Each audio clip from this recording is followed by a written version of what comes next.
So for this video, we're going to talk about using your sketchbook that I provided you to map out some ideas that you will later transfer onto the surface of your project. The paper in the sketchbook I gave you may not be good for transferring onto clay. You may have to use line paper instead.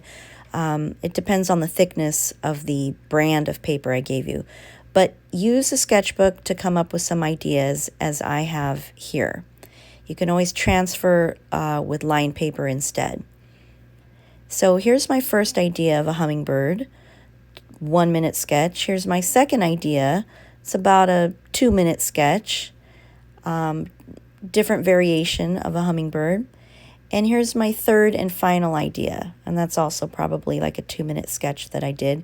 And you can see I have notes to myself, things I want to edit, because that's what a good artist does. We just constantly edit and edit and edit and upgrade constantly. I think I want that left wing to change a little bit, and I want to change the curvature of the head.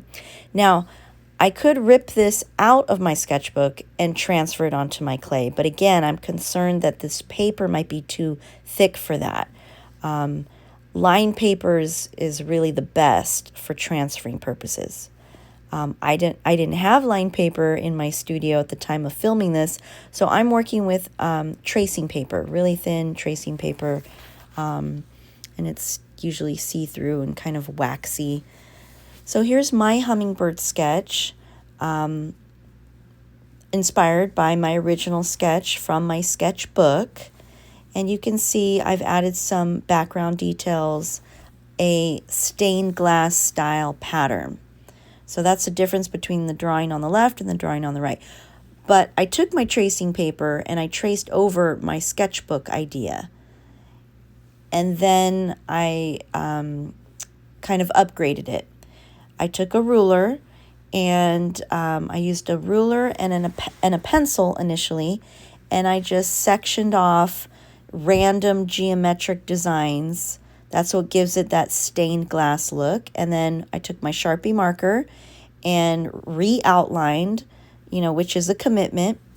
I also used a marker to outline some additional mosaic effects or stained glass effects on the hummingbird itself. I could have kept the hummingbird kind of plain, but I decided to add more details. Remember, your plate is about a 6-inch diameter, and your sketch needs to be a 6-inch by 6-inch square.